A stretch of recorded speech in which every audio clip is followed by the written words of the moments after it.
کراچی کے پوش علاقے میں ٹی وی اداکارہ جس کا نام حمیرہ اصغر بتایا جاتا ہے، اپنے فلیٹ میں مردہ پائی گئی۔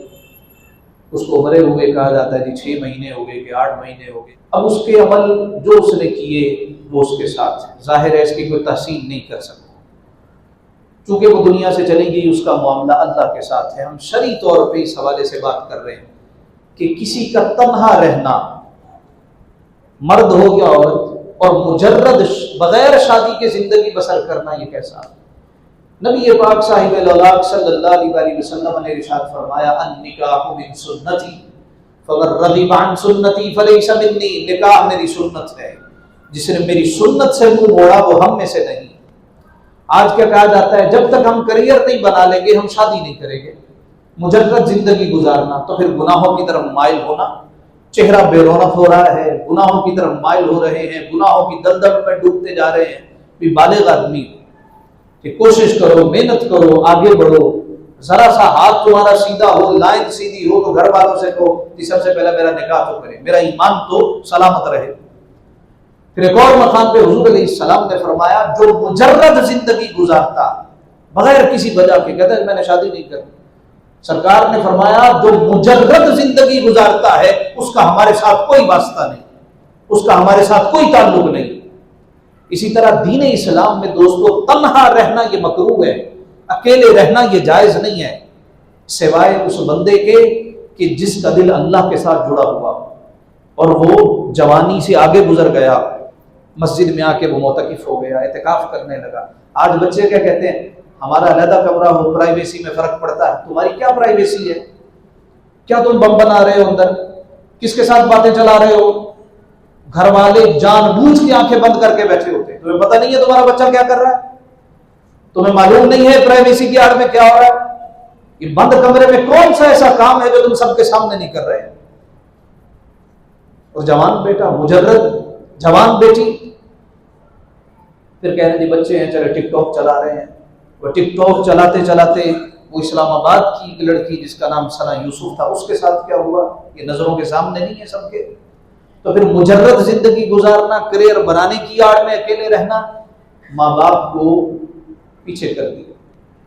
بتھیرا سمجھایا ہوگا، کون سا باپ ہے جو اپنی بیٹی کے لیے تڑپتا نہ، لیکن نہ مانی، نہیں میں خوددار ہوں، میں انڈیپینڈنٹ ہوں۔ یہ کون سی خودداری ہے؟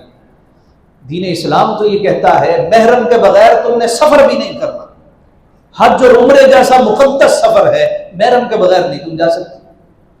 اور یہاں پہ اپنا شہر چھوڑ دینا، دوسرے شہر میں جا کے رہنا، اکیلے رہنا، جو بھی مجبوریاں ہوں، یہ ایک الگ موضوع، مجبوری تھی۔ دین اسلام تنہا رہنے کی ممانعت کرتا ہے۔ آقا علیہ السلام نے ارشاد فرمایا، مسند احمد بن حنبل کی حدیث ہے، تم میں سے کسی کے لیے جائز نہیں ہے وہ تنہا رہے۔ طبرانی میں حدیث ہے، آقا علیہ السلام نے فرمایا اگر تم وہ جان لو جو میں جانتا ہوں، تم میں سے نہ کبھی کوئی اکیلے سفر پہ جائے، نہ تم میں سے کوئی اکیلا رات گزارے۔ اکیلے سفر کرنے کی ممانعت، اکیلے رات گزارنے کی بھی مصطفیٰ نے ممانعت فرما دی۔ دین اسلام ہمیں مل جل کے رہنے کا درس دیتا ہے۔ ابھی پاکستان میں تو یہ نیا نیا شروع ہوا نا، تو پچھلے دنوں میں بہت اداکارہ تھی عائشہ خان، اس کا نام بتایا جاتا ہے، وہ بھی مردہ فلیٹ میں پائی گئی، جانے کتنے دن گزر گئے۔ جاپان ترقی یافتہ ملک ہے، وہاں پہ اس پورے پروسیجر عمل کو کوڈوکاشی کہا جاتا ہے۔ وہاں تنظیمیں بنی ہیں کہ جہاں فلیٹ سے بدبو آنا شروع ہو جائے تو ان کو کال کرتے ہیں، آئیں جی آ کے کریا کرم کریں، دفنائیں، جو بھی کرنا ہے ان کے ساتھ کریں، اور لوگ اس کے ممبر ہوتے ہیں کہ ہمیں پوچھنے کوئی نہیں آئے۔ ایک مسجد میں ہم نمازیں باقاعدگی کے ساتھ پڑھتے تھے، تو ایک صاحب کئی دن تک نہیں آئے، نمازیوں سے پوچھا وہ آ نہیں رہے، کسی کو نہیں پتا۔ بھی ایک بندہ مسلسل آپ کے ساتھ نماز پڑھ رہا ہے، آپ کو پتا تو ہونا چاہیے کیوں نہیں آ رہا۔ نبی پاک صلی اللہ علیہ وسلم کی سنت طیبہ تھی، جو صحابی غیر حاضر ہونا شروع ہو جاتے پوچھتے تھے وہ کیوں نہیں آ رہے۔ ایک صحابی جو اپنے بیٹے کو لے کے حضور کی بارگاہ میں آتے تو سرکار نے ان کا نام رکھا تھا بیٹے والا صحابی، بیٹے کو لے کے آتے، کئی دن گزر کر نہیں آئے۔ حضور نے پوچھا وہ کیوں نہیں آ رہے؟ یا رسول اللہ ان کا بیٹا فوت ہو گیا۔ حضور نے فرمایا آؤ ان کے گھر چلتے، صحابہ کو لے کے گھر چلے گئے۔ فرمایا آ نہیں رہے یا رسول اللہ، بیٹا فوت ہو گیا۔ فرمایا تجھے ایک خوشخبری دوں گی یا رسول اللہ؟ فرمایا تو جنت کے جس دروازے سے بھی جائے گا تیرا بیٹا ہاتھوں کو پھیلا کے تیرا استقبال کر رہا ہوگا۔ حضرت عمر فاروق نے پوچھا وہ جوان جو ہر وقت مسجد میں ہوتا تھا وہ مسجد میں آ کیوں نہیں رہا؟ تو یہ مسجدیں کس لیے ہوتی ہیں؟ آپس میں تعلقات بنانے کے لیے، معاشرتی روابط قائم رکھنے کے لیے ہوتی ہیں۔ بعض لوگ تو مسجد میں بھی آتے ہیں بغیر سلام لیے، ہو جا تو ہو جا، تو گھر پڑھ لو۔ ایک معاشرتی رابطہ ہی نہیں ہے آپ کا۔ جمعے پہ بھی آئے تو کوئی سلام دعا نہیں، پتہ نہیں جی بھی کون کون آتا ہے، مسجد کا امام کون ہے، خطیب کون ہے، انتظامیہ کون ہے، مسجد میں کون کون مستقل نمازی آتے، کسی کو کوئی خبر نہیں۔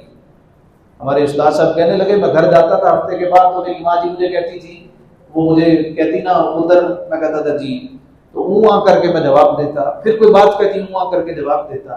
کہتے میری ماں جی ایک دن میرے پاس بیٹھی کہتی پتر اسی کہڑا سدا رہنا ہے، ہنس کے تے گل کریا کر۔ تو انہوں نے کون سا ہمیشہ رہنا ہے؟ معاشرتی رابطے ٹوٹتے جا رہے ہیں۔ سوشل میڈیا ایپس کی آڑ میں، ایپلیکیشنز کی آڑ میں ہم نے اپنے ان قریبی رشتوں کو چھوڑ دیا۔ بہن بھائی کو، بھائیوں کو خبر نہیں ہے 6 مہینے ہو گئے ہماری بہن کدھر ہے، والد صاحب کو خبر نہیں ہے 8 مہینے ہو گئے ہیں کہ میری بیٹی کدھر ہے۔ دین اسلام دوستو یہ دین فطرت ہے، دین فطرت کو اپنانے میں ہی ہماری نجات اور بھلائی ہے۔